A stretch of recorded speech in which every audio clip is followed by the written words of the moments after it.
It makes me really sad when I see people who are just so full of healing and knowledge and wisdom and are here to be leaders, and they know it, but they're just so afraid of it that they don't do anything about it. I see it so freaking often. Hopefully something in this is supportive for you to help you to see if, how, and when you shrink back and contract, and you have some tools around how to actually move forwards, because we need you. The world needs you so hard.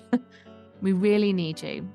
We need your healing, your magic, your knowledge, wherever you're at. So it's important to fix this so that you can release yourself from this paralyzing bind. It's time to stop playing small. You need to free your energy and your mental load and your creativity so that all of that energy can go towards something useful. It's time to step into your power. It's time to do what you're freaking here to do. Welcome to the Wild Flow podcast with me, Charlotte Puanto, an award-winning menstrual cycle coach and priestess, and the founder of First Moon Circle School. I guide women to honor and embrace their sacred cycles in their life, leadership, and business. Let's say hi to more ease and flow by co-creating with your body, and goodbye to struggle and burnout.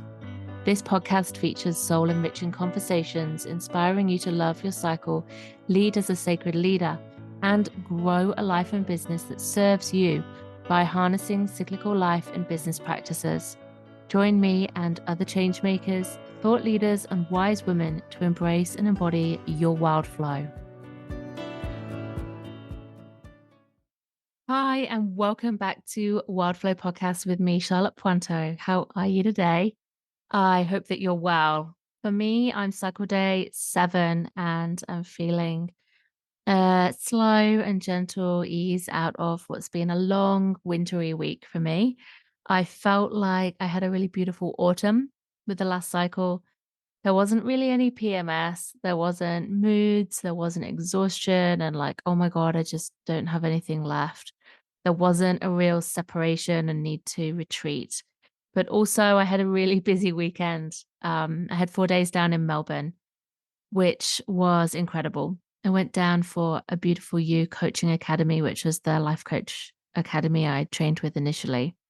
They had an inspiration day and they had their gala 10-year awards. And I was a finalist for Coach of the Decade in the life stage category.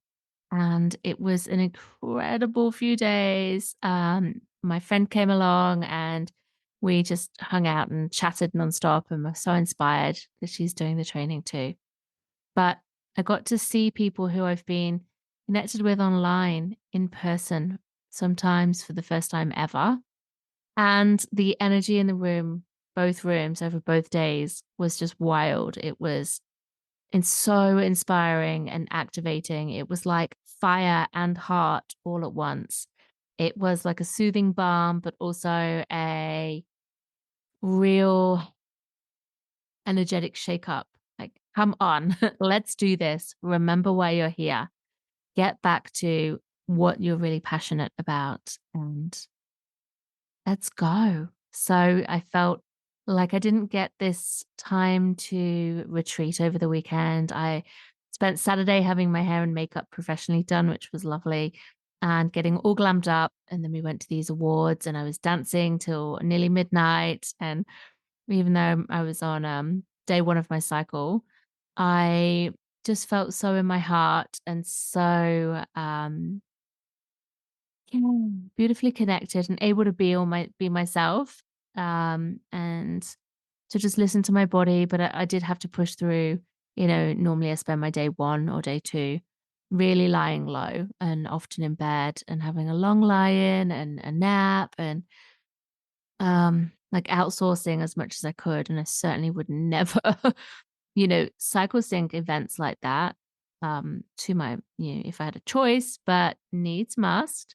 So what I did notice was by the time I got home on the Sunday and I'd flown home, and then it was straight back into the final few days of my kids at school. And we had the Kindy Festival one day and then the Big School Festival the next day. They have seasonal festivals.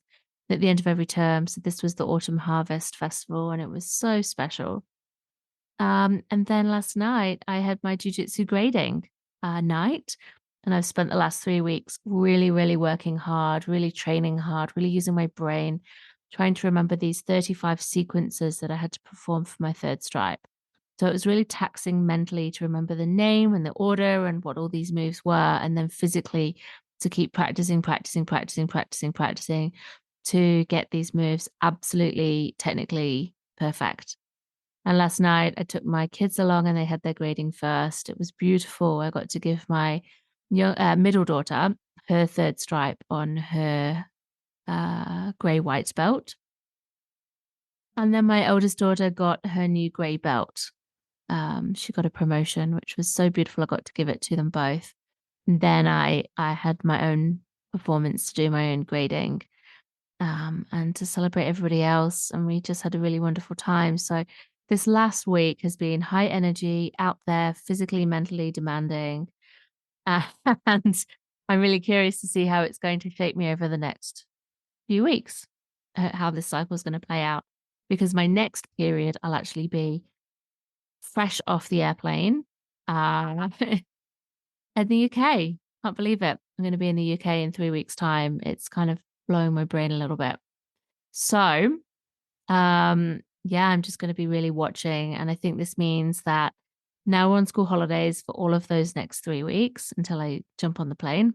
So I'll be with my children. And I'm actually just going to invite us all to have a big rest.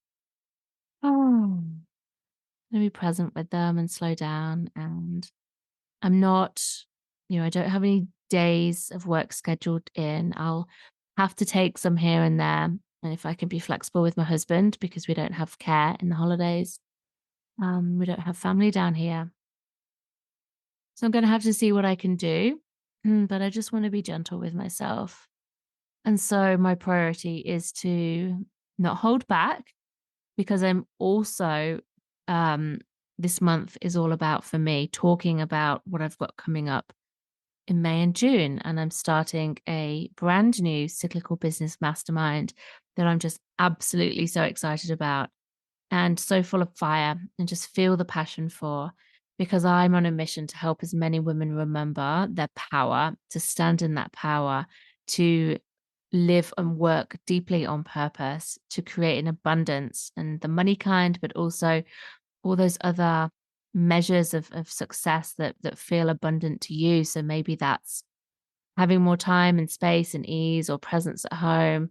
Maybe it's more time for exercise. Maybe it's time and money and energy to prioritize on your health. Maybe it's more time in your relationship. Maybe it's to not work every day so that you can spend a day out in nature. Maybe it's to get a massage. Like whatever it is, seriously, abundance comes in so many shapes and sizes. And I think that it's really important that we remember, when we create a business, we're doing it because we want freedom in some kind. Maybe that's to honor the season of life we're in. Maybe that's because we've burnt out and felt really pressured to do things that don't light us up, or to work in a certain way, and or not receive the money that we feel deserving of having. Maybe we've been overworked and underpaid, and we actually really want to come into a service-based business as a coach or a space holder or a healer or some kind of practitioner. And ultimately, we start off knowing that we don't want to work in those ways that burn us out, but then we don't really have a role model of another way to do it. So we fall back into those hustle capitalist kind of ways.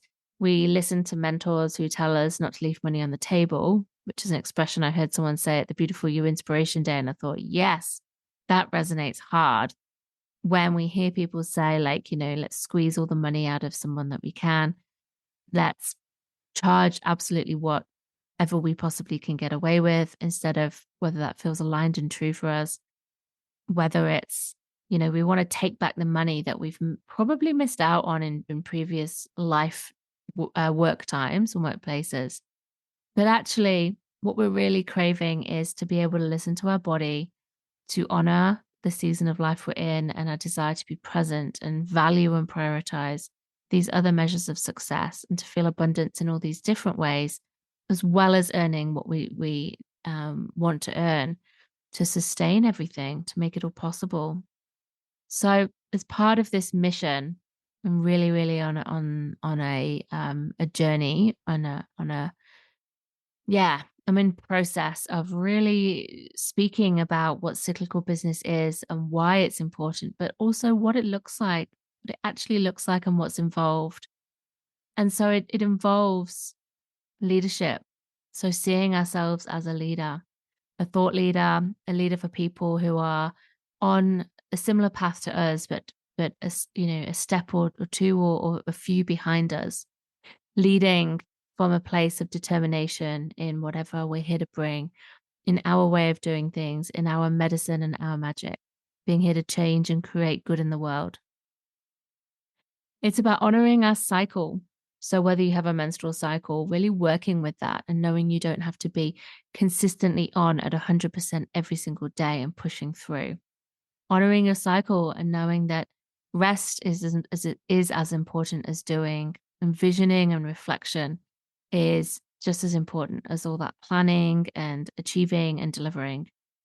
Everything has its time and its place, and that honoring that instead of feeling like, oh, I've got to do this or everything's going to crash and burn is so important. And so if you don't have a menstrual cycle, whatever seasons and cycles, whether it's simply the earth seasons and cycles or the moon that you're following to remind you of the fact that there is important, it's important to have these times for other activities. The ebbs and flows are important, that we might not make money every single day, and that doesn't mean we're failing. That there's a bigger picture, that we're on a bigger mission here.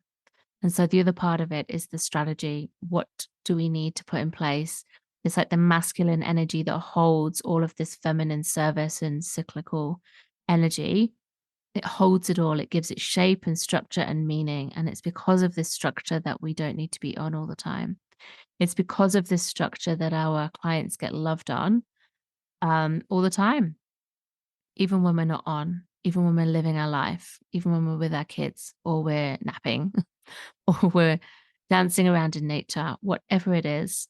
It's the how, it's the structure, it's these processes, as well as the energetics and the mindset, and bringing forward your magic, your offerings, your leadership. So this is what I'm going to dive into a little bit of today and talk really about comparison, because I think that this is something that just comes up for so freaking many people, especially women, when we are growing a business. That means that we've got to show up, share ourselves, be ourselves, put ourselves forward and call people in. But also when we're wanting to do cyclical business, comparison is the thief of joy. It's measuring yourself against others in the same field. So that might be friends, colleagues, and family. It might be your bestie or your sister. And we all know that in families, there can be a lot of competition that's created between children, siblings in childhood, and that just continues on for the rest of life. And it can be so harmful. But it could be your teammates. It could be just other people, peers who are doing a similar kind of work. Maybe it's people that you see on Instagram, just for example, or you've been in a coaching or a course container with someone and you identify them as being somebody who's maybe at a similar point or somebody who even is ahead of you and you see them as successful. And you decide that they're like your yardstick of where you want to be. Either you want to meet them or you want to be better than them and stay ahead. Our brains want to measure and compare so that we feel safe, so that we belong. It's an ancient part of our reptilian brain, this idea of measuring ourselves through other people. And our brains haven't evolved out of doing that. So we're still living with it. And it's a real problem. It's, we're safe today, generally, most people, in terms of our work. So, of course, there's unsafe situations happening all the time for lots of people. But what I really mean here is like the witch wound. So the witch wound isn't there today in the same way that it has been over the past few hundred years, where, you could literally get burnt at the stake for doing any kind of healing, coaching, service-based work. So it's like all these wounds live on within us in our DNA, and, we can compare ourselves, we can shut ourselves down. But really, yeah, I want to zone in on comparing yourself and stopping to play it safe. So just like with the witch trials, comparing yourself, so comparisonitis, it's contagious. The thoughts grow like a disease and it takes over. And when it does, it's all you can see and think of. And energetically, it just shuts you down and drops you into a really low energetic vibration. It puts you into a place of fear and scarcity, and we can't do anything creative from there. So it's really harmful because it stops you putting yourself out there. You can't show up if you're feeling not good enough, if you're feeling afraid. Comparison can stop you, it can overwhelm you, it can literally paralyze you in your tracks. It can get you to the place where you feel like you're not good enough, so why bother? Or, you sort of tell yourself it's a done deal, that it's not going to work. And so you shut down. It can also show up as wasting time and energy because you're just spinning, you're spinning through these thoughts that aren't helpful. And the more you think them, the more you feel them, and the more they take over and lock your energy down to the point where you can't move, you can't think, and you can't see beyond this. You've absolutely lost contact with why you're doing what you do and the power that you actually hold inside you to be able to do this. And you play it small. So all of that energy that could be going into creating and leading and showing up and calling people in and creating that abundance is actually just going into spinning, spinning, spinning. And it's almost like I have a visual of like the corkscrew that's going down, and it's like driving you deeper into the earth, like deeper down, so that you're stuck. And when we do this, we play small. And this is what the patriarchy wants. It wants us to play small. It wants us to not be seen. It wants us to be so afraid of the consequences of being a magical, healing, service-based entrepreneur, a woman who shows up in her power, who steps out of corporate or employment or whatever your past work situation was that had you overworked and underpaid and just, doing what you had to do to get by. It gets us to a point where we feel like that's easier, that that's safer, because there's a lot less risk, because we don't need to compare ourselves, because we don't need to show up just as ourselves and who we are and put ourselves forward.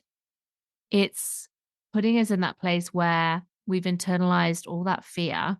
So other people don't actually need to do that anymore. We're doing it to ourselves. It can show up as self-doubt, where we just deeply question ourselves, second guess every single move.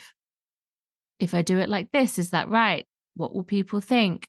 And it's sort of like we're looking to get validation from other people too before we make our move, instead of knowing that actually we move first because we're the leaders.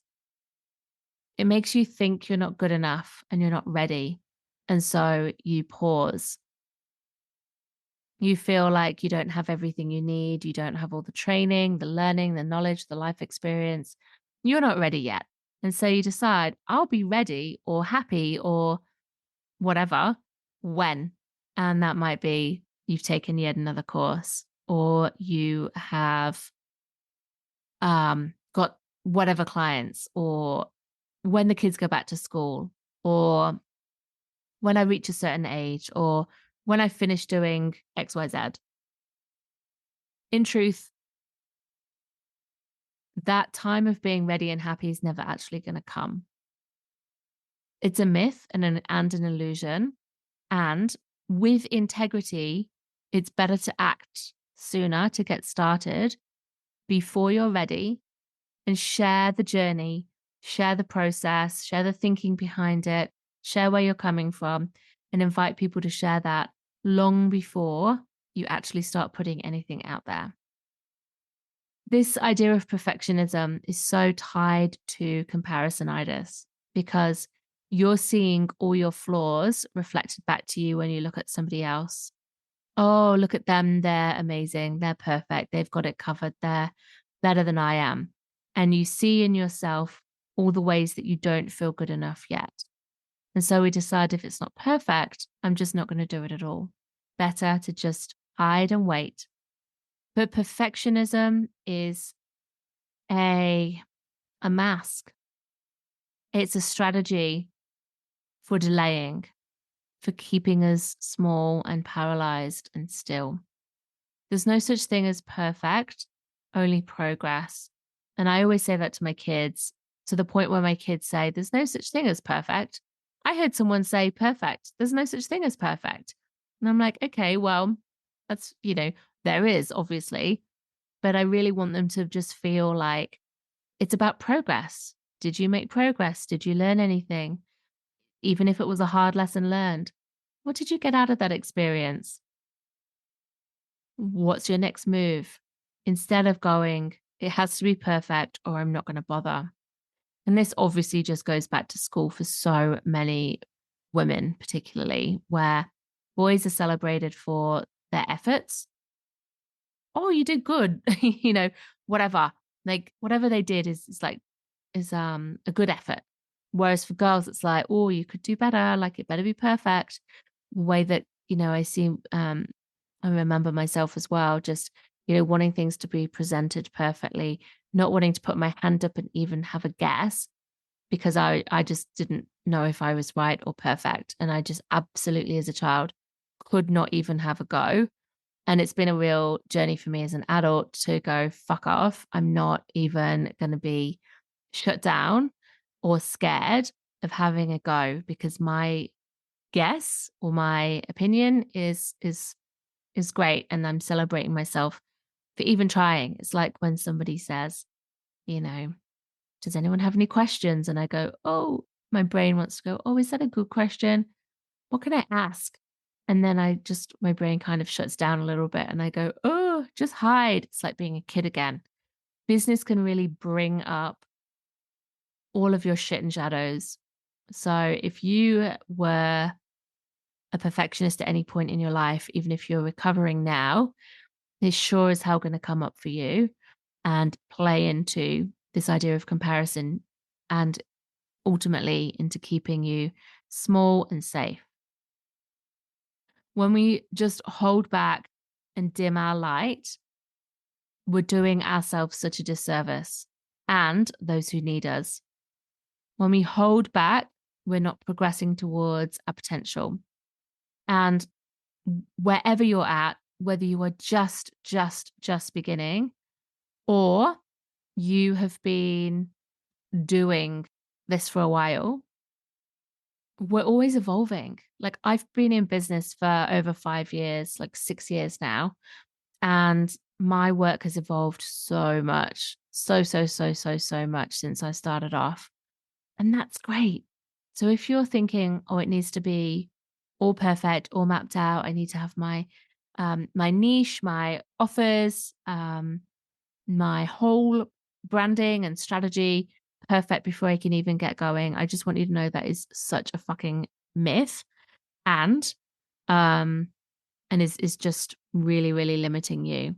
Instead, we need to come at it from a place of play and creativity and trust and to see this as a lifelong evolution.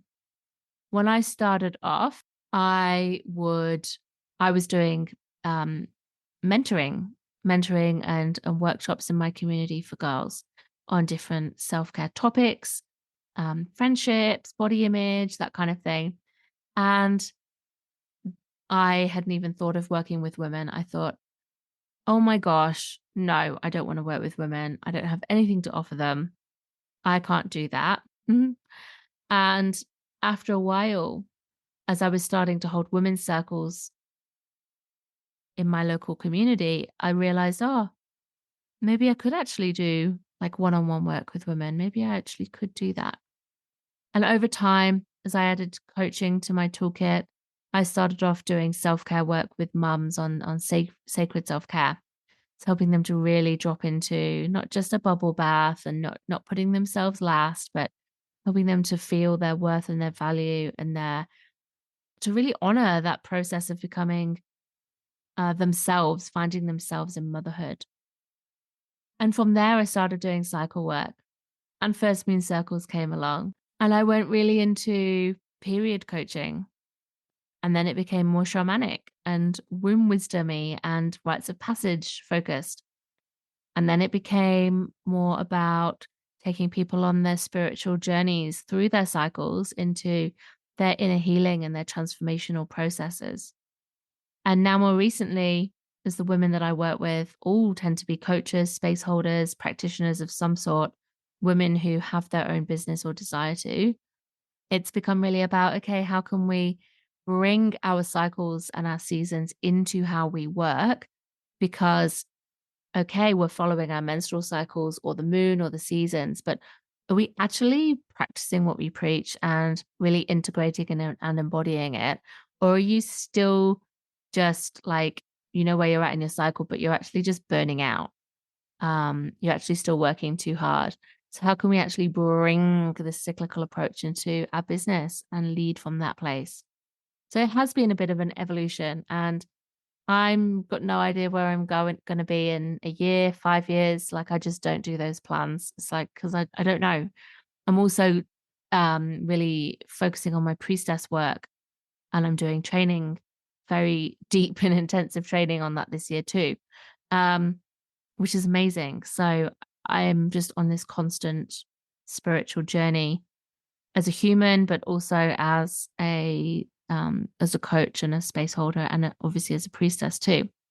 So I'm really committed to trying and seeing what works, trying out ideas, trying out offers, trying out my opinions, seeing what others are interested in, finding a way in, creating all the time, and just showing up deeply authentically as me. But if we're comparing ourselves, we can't do that. Hey, have you discovered your sacred cyclical leadership style yet? Take my juicy free archetype quiz to discover your primary style as she shows up in you and in the way you create, lead, and share your big magic in the world. By taking the quiz, you receive an in-depth, juicy playbook featuring a full breakdown of how the archetype lives in you and tips, tools, and strategies to expand your archetypal gifts, nourish your vulnerabilities, and come to balance so you can lead, grow, and serve at your highest potential. Understand how your archetype is linked to your menstrual cycle and the seasons of life and business, and ultimately have so much fun taking this magic mirror quiz. Go to charlottepuanto.com/quiz. And in case you're wondering, mine is the mystic. How about you? I'd love to know which result you get. So when can comparison show up? It shows up for me when I'm feeling scarce. So if there's ever a moment where I feel exhausted, that can tip me into feeling scarcity, usually around time and money. So, oh, this money's just going to dry up, or, I'm not going to, what if something happens and I can't make any money? What if I don't have enough? Oh, I don't have the time I need as a mother to be present for them, be present for me, be present for my relationship, run a life in a house, and look after myself. And then I go, oh, well, it makes me just shrink, energetically shrink. And I start to feel that contraction. And then I start to compare myself, doubt myself, and hide and withdraw.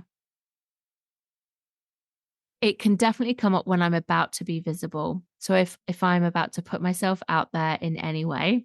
So it can come up when I'm literally just making a social media post or recording a podcast like now. But most of all, it comes up in times where I really have to like be seen for what I'm doing. So if I'm launching, like I'm about to be launching this cyclical business mastermind, then I can get into my head. It has happened before where I'm all like, what if I'm not doing it right? What if no one comes? Look at so and so. I make these metrics in my head that aren't even always about comparing myself to somebody else. It's just comparing myself to where I think I should be. Or I set an expectation for myself that feels beyond like it's too big. And I think there's a beautiful sweet spot with setting goals and, desires around what you'd like to achieve out of something. There's that point that's like too small, it's not stretchy enough, it's not exciting. Then you find that spot where you're like, woohoo, that would feel amazing. And then you go too far and it's like, oh, I can't hold that. I can't meet that. That's too big. And I think you want to be in that sweet spot. Like it's challenging enough, um, that you're not just automatically tipping yourself. It's like when you snap an elastic band too far. So it depends for me on how I'm feeling about what it is I want to achieve. And if I feel like there's something I need to achieve, that can be just too much pressure, and pressure sends me into the spiral. Um, I was up as a finalist last week and it was beautiful. I really enjoyed that. I was very visible. I was very seen. But a couple of years ago, I won their biggest award of the year, the International Coach of the Year. And that sent me like into a bit of um, oh, it was so big that I didn't have the capacity at the time to hold that. And I didn't feel like I really deserved it, or had earned it, or I was comparing myself. And so I felt like I had to really do a lot of work to expand my capacity to hold that, which took quite a bit of work.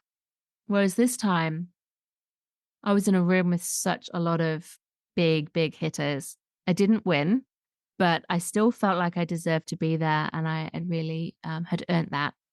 And so those kinds of things can really bring up for me those challenging moments. But yeah, as I will share, there's a lot of work that I do to really hold myself through launching, through awards, through these really visible times to hold me so I don't drop into these spirals. But comparison can also come up in this doubt about during your cycle.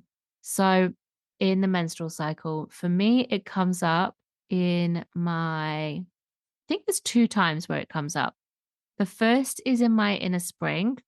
So as I just start to get going again after my bleed, I get this sense of it's like the huge mountain is in front of me. And when it feels big, and when I think of all the things I want to achieve, that sort of pressure can make me feel small again. And again, it's that sense of, wow, this is too much. So do I have what it takes to start and succeed? And then the other time is in the premenstrual time where I'm thinking, did I achieve what I wanted to this cycle? Have I done enough? Am I running out of time? Did I get as far with it? Is it as good as I wanted it to be? So again, these two energies of pressure, of running out of time, of feeling like I don't have the energy for it, and comparing myself to myself and expectations around where I think I should be at versus where I'm at. So it really, really isn't always about comparing yourself to others. So when is it for you if you have a menstrual cycle? Is there a time? And if you don't have a menstrual cycle, is there a moment where you feel or an energy that you can tap into and feel? Yeah, when that comes up for me, it really sends me into a bit of a loop. You might, as I've said before, feel it when you're around someone who you feel that you're either at a similar stage to or they're ahead of you, and then you contract and spiral. And it can happen as well when you're doing something new. So new, uncertain, not proven. You don't have a roadmap for how you're going to go about it yet. You don't have evidence that it works or that you're capable.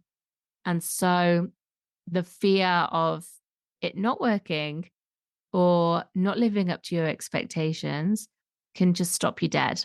And then you shut down. So I'm curious if which one of these resonate for you, because I resonate with probably all of them and have done over time. And I do think it's worse for women, as I've been saying, because we have this innate sense of just not being enough. And as children, we are taught to be perfect. And we are compared against our siblings and our friends and other people in the class. So this sense of measuring ourselves, measuring our abilities is innate. I think it's from the moment we're born. Babies are compared by where they're at developmentally, what they look like, how well they sleep, all of those types of things. And it just really stays with us.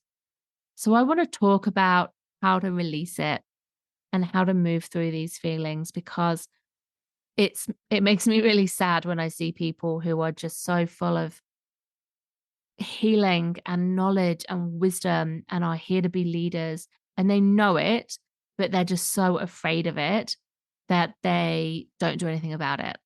So I see this over and over and over. There's not one person in my mind who I'm thinking of. I see it so freaking often. And I just really want to add my piece into this so that hopefully something in this is supportive for you to help you to see if, how, and when you shrink back and contract, and you have some tools around how to actually move forwards, because we need you. The world needs you so hard. We really need you. We need your healing, your magic and knowledge, wherever you're at. Even if you feel like you're only at the beginning, you're still ahead of somebody and somebody needs to hear it. So it's important to fix this so that you can release yourself from this paralyzing bind that keeps you small. It's time to stop playing small. You need to free your energy and your mental load and your creativity so that all of that energy can go towards something useful. It's time to step into your power. It's time to do what you're freaking here to do. Okay, so how can we go about it? The first thing I want to talk about is the sister wound. So I want you to tap into, really feel into, and you might want to close your eyes or even do some journaling around this. Understand what the sister wound is and where you are playing into it. The sister wound is what I'm talking about when I say that we're raised socially as females to be compared to each other, to measure against each other, what we look like, what we're doing, what our intelligence and capacity and skills are, our goodness, our worthiness. And you see it at school where kids will pick on each other, will isolate each other, will turn their own insecurities back on the other person. And it can stay with us as core wounds. And it's a patriarchal war tactic to divide and conquer. And now it's internalized and we're doing it to ourselves. We don't even need the patriarchy to do it. We do it ourselves from such a young age. So I really invite you to feel into, as hard as it might be, as much as you might feel called out with this. I don't play on the surface. I'm a kind of a deep kind of gal, but I want you to really feel into where these wounds live within you. You don't need to go into the wounds of like what it was and what happened and how it felt, but just feel into where you're still replaying these stories, or even you're involved in dividing and conquering yourself, where you are holding on to these stories. So there's an expression about when you point your finger outwards to blame someone else, turn two fingers back on yourself. So it's one thing to blame, but blame doesn't um it doesn't help us in our power. It doesn't help us heal and move forwards. What we need to do is turn our finger back to ourselves and look at where we're responsible. What's our role to play in this? How are we feeding this energy and these stories and these tactics? And when we look within, bring compassion for all that happened, compassion for other people or the other person involved, compassion for yourself, and let yourself know that you are so safe. You're so safe. And these times and things that have happened were at a time in life where you weren't powerful, where your voice wasn't heard and respected, where you had to play into these games for survival. But now you're a grown ass adult woman, a badass, a leader, and it is time to let it go. It is time to remember your power, to stop these patterns and behaviors, to release these energies, and to be in your healthy, mature, feminine aspect. So maybe you can call on the crone, the wise woman, or even the wild woman to burn shit down and to just stop. The next thing is to have gratitude. So, a lot of people talk about gratitude, but gratitude's a really powerful emotion. It's a very high vibrational energy. So when they look at with like all the machines and, the sciencey side of energy, when they measure energy, gratitude has a really high frequency. And so guilt, shame, fear are very, very low, and they kind of weigh us down and hold us back. But gratitude can help us raise our vibration. It's literally true. We all do vibrate. This is not just woo-woo talk. It's legit. And gratitude, when we tap into those feelings of gratitude, whenever I do that, it's like love and gratitude and trust, but mostly love and gratitude. When I feel into these in my body, when I imagine, I visualize who I love dearly with my whole heart and what I'm grateful for, I can feel a sensation, an energy shift in my body. And as I put my hand on my heart and I breathe into that feeling and I grow that feeling and I let it radiate out from within me like a golden light, I soften, I breathe more deeply. I slow down. I feel open and expansive and floaty.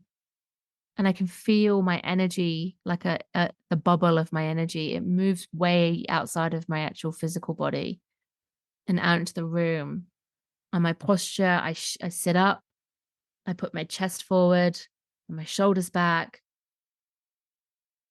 And my voice speaks clearly. My truth comes out. So I want you to really feel into what you are so thankful for, whether that's other people or things you have in your life. But what's more powerful is giving thanks for yourself, for all that you are already right here and now, because no doubt you are already enough. So feel into all that you are, the qualities that you admire in yourself, the things you've achieved, all that you're becoming, the way that you help. Just fucking love on yourself hard. Admire yourself. Be your own biggest cheerleader. Give thanks and feel gratitude. And if that's a bit of a struggle, then feel love. Feel love and let your heart open and expand. When we're in that expansive energy, it's much harder to be sucked down into fear and scarcity. So the next thing I want to ask you to do is to leave your ego at the door. And what's been really interesting for me is jujitsu for me has been a fucking metaphor for life. It's hilarious. When you go to jujitsu, you have to leave your ego at the door. You have to go in and be humble. Know that you don't know everything and expect to learn. Because when you go in with an ego, you fuck up. you make mistakes, you get caught out. And then your brain isn't really in your body either. You're looking to prove something. You're showing up going, I've got to prove my worthiness, got to prove how good I am. And I guarantee you that somebody will take you down and they don't even need to be better than you. Because when you're in your ego, you've got a predetermined idea of what's going to happen and how it's going to go. And because you're playing it safe, you're trying to use the tactics that you already know. And then someone comes from nowhere and wraps their arm around you and chokes you out. And you're like, oh, I didn't see that coming. It's like that in life and business. If you go in there going, like in your ego about things have to be a certain way, you've got something to prove, then you're not open to opportunities. You're not adaptable. You're not listening to what people want from you. You're not seeing what's right there in front of you, and you are not in your body. You're in your head. That is when we are so much more susceptible to shutting down and getting things wrong. That's when we're not listening. That's when we walk away going, ah, shit, that didn't go how I wanted it to go. So you have to be open to playfulness, to be curious, be willing to learn, to see what's right there in front of you, to take the opportunities as they come, and be humble. Because people can also feel it when you're in your ego. They go, oh, here they come. Right, okay. Let's watch this then. It's almost like you, without saying or even doing anything, we can feel it, and people become adversarial. So they're not open and willing to listen and lean in. They're waiting for you to make a mistake. I think it's just got so many analogies and metaphors, and it's just such a mirror. So I really remember the importance of being humble and leaving your ego at the door, both in jiu-jitsu and business. Self-celebration. This is like gratitude. I want you to really celebrate your own journey, where you're at. To just celebrate yourself right now instead of waiting for that milestone, waiting for when I get to X point, then I'll feel at Y. Just know that you're really on your path. You know that cliche about it's the journey, not the destination? Well, it's so fucking true, because often we don't reach the destination that we think we're going to get to. The destination changes. The itinerary and the schedule comes along, and, planned departures get delayed or cancelled altogether. And we can find ourselves, just as I was describing how my work, as I've evolved, that's changed too. If you're like waiting for a destination, you're just never feeling good enough. You really have to celebrate yourself as you go, and in turn, celebrate others. When you have a sisterhood of people, a support squad around you, when you celebrate them, you're healing the sisterhood. So you're healing the sisterhood wounds that we spoke about before, and you're raising your own energy. You are expanding your own energy, and you are calling in other people's energy, and celebrations breed more opportunities for celebrations. When you make your energy more expansive, and when you see in others their magic, people just want to support you as you want to support them.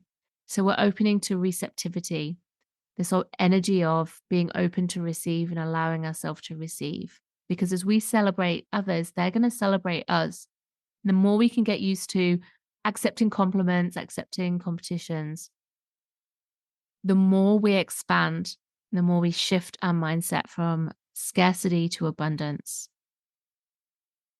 Something else I tried this year for the first time was to have some social media time off. I had holiday booked where I went overseas, and I was offline for, I think, about 6 weeks in the end. I originally thought it would just be 2 weeks, but when I got home, I was like, wow, that felt so good. I actually don't want to go back online. And it really took me a while to go back. If you're somebody who finds yourself fixated, scrolling, like doom scrolling, but also looking at what other people are doing, if you're looking at other people, going back to the comparison thing and just feeling not enough.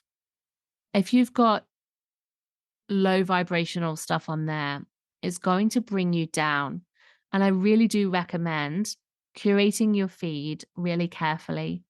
So only having on there things that lift you and open your energy, that make you feel expansive or make you feel connected to humans. So even if you're seeing things, there's a lot of pain and suffering happening in the world.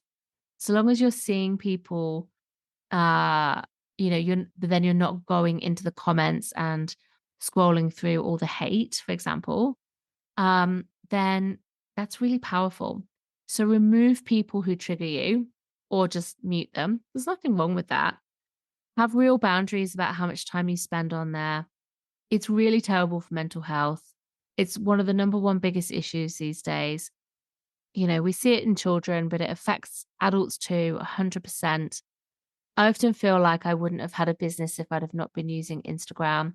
I've been really, really working hard on connecting with my email subscribers. I share incredibly in-depth, personal, inspiring, like wisdom-filled newsletters on the new and full moon with my newsletters. And that's my real place where I love to connect with people, as well as this podcast, of course. So what I put less these days into Instagram. And when I came back to Instagram, I thought to myself, would I really have no business if I didn't have Instagram? And I thought, well, I don't actually think that's the case because my community is person to person. It is people who feel me, who want to come closer. And they do that through my emails and they do that through my circles and my programs. And the people that I've connected with in different communities, online and in person, like the courses and things I've done as well. When you connect with people heart to heart, that is more important than connecting, in a one-way stream over Instagram. Instagram, we don't even have control over. Posts are getting seen less and less. Um, I think when we pour all of our energy into Instagram, it can really, really put us into such a comparison place where we just feel not enough. And then the whole topic of consistency comes up, which is just something else altogether. So really having boundaries around this can be really important. No, not can be, are really fucking important. So if you're not boundaried, make some serious rules for yourself about how much time and what you give over Instagram, because you can still have a solid business without it. So surround yourself as well with people on the same vibrational frequency of sisterhood. And that might well be people you have connected to online. And it can be the people around you in person. You might also want to really put yourself in a place where you feel that you're surrounded by people who can expand you. So an expander and an expander community. And that can be like a mastermind. It can be like just a little group where you make a message group or reach out to somebody who you really admire and connect with and you message them personally. Whatever format this is, really surround yourself. It's all of these examples I've given you are about energy curation, basically. So really like calling in those who help you and expand you closer. I want you to know that mindset blocks are energetic blocks, but they're not just in your head, okay? They're in your body. So changing your thoughts is really powerful, but it's usually not enough to create lasting, meaningful change. You actually have to work with your body. This is embodiment. Understand the root of these blocks and the root of these wounds and these patterns that you go through where you're like, this happens and then it makes you feel like this. And then you respond by doing that. And then before you know it, you're over there. And understand how that lives in your body, because your brain is a fraction of your whole body, right? A fraction of your energy field. And actually, the nerves of your body feed to your brain, and then your brain makes a decision about how to respond. So your body is where, your nervous system lives as well. And it automatically responds in situations. We physically change our posture when we feel small or when we feel expanded. Work with your body is where we hold so much tension in our muscles, in our fascia, in our blood, in our bones, in our posture. Our body is really, really important. Mindset work's important, but it's the mind-body connection that's so important. And I'm a certified embodiment coach. And I always guide people through this because it's like, okay, when we're doing mindset work or energy work, it's like, okay, where does it live? Like, rarely does someone say in my head. It's like, no, it's in the heart, or it's in the stomach, or it's in their arm, or, they feel it in their womb. It can be anywhere. It's always the body, the root. And so when we do these processes, these energetic processes to acknowledge what's there, we can liberate them, and then we can shift the energy.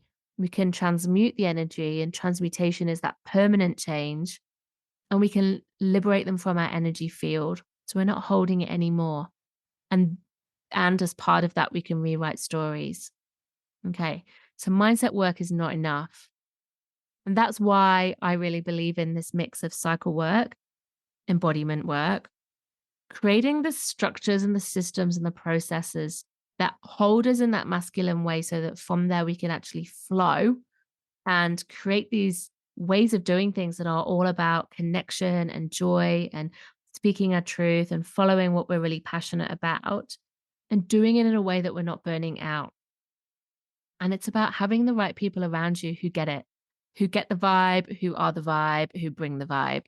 The people who can lift you up and raise you up is absolutely fucking essential, especially if you're just working like I am. Myself, I do have a VA, but we are a solo entrepreneur working usually from home over the internet.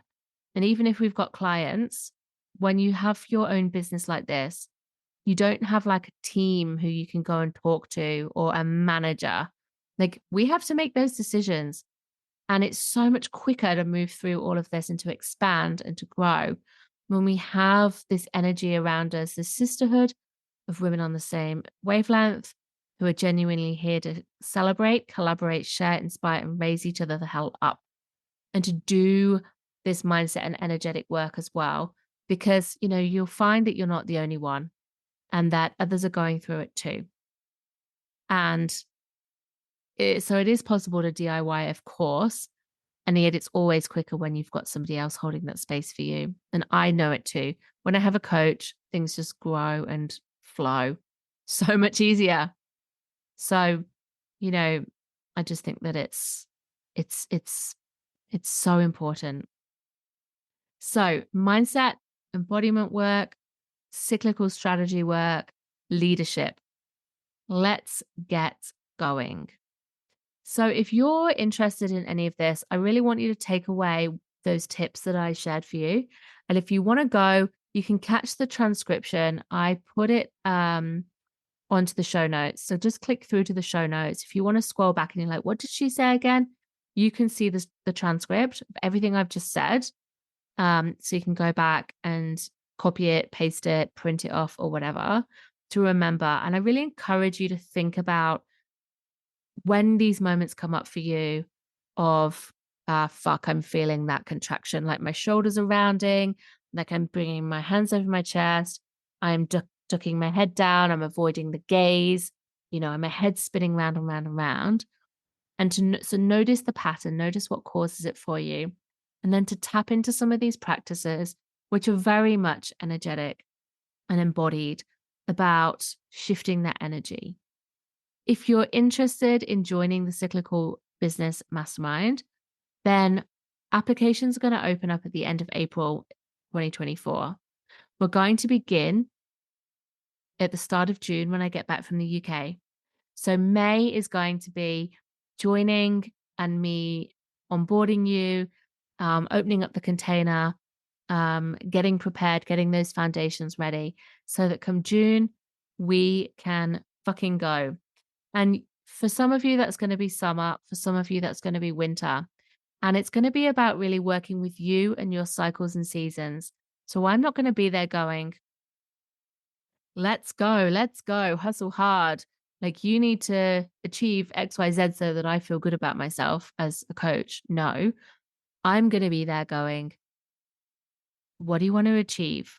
What does success feel like to you? What's really meaningful? What's your timeline? No, no, no. What's your actual, like, healthy timeline? How can we really work with your cycle?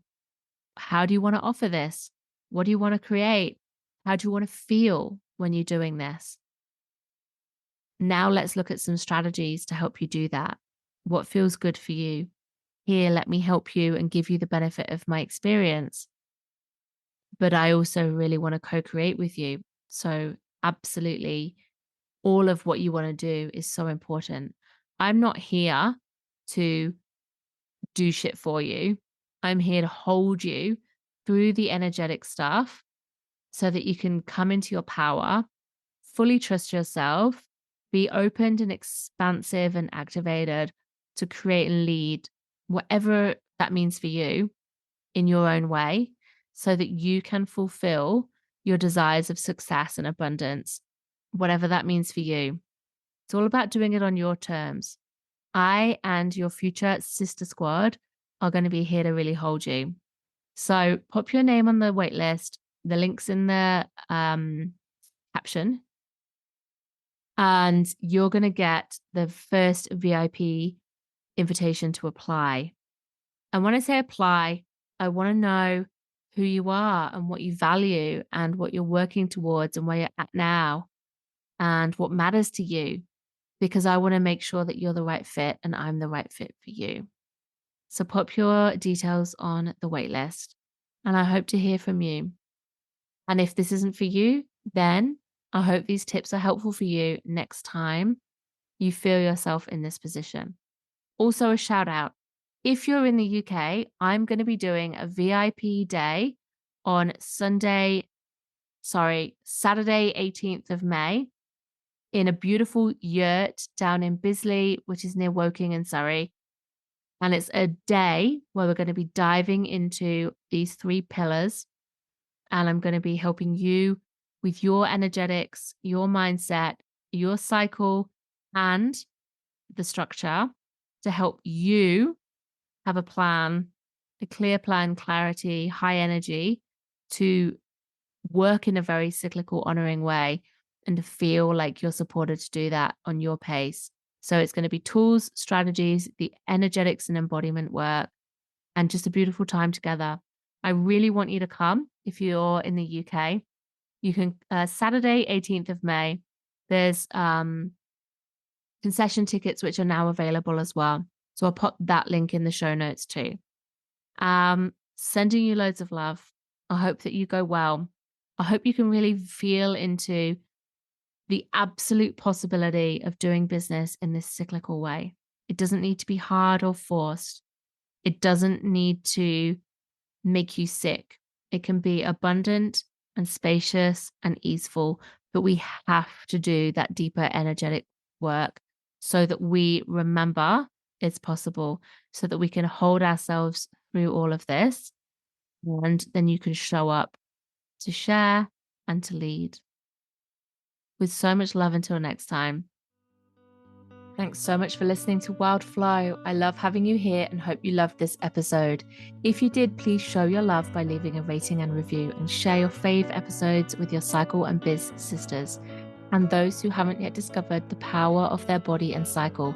This is how we collectively create change and heal the sisterhood. It makes such a difference. Thank you for sharing. Haven't discovered your cyclical leadership style yet?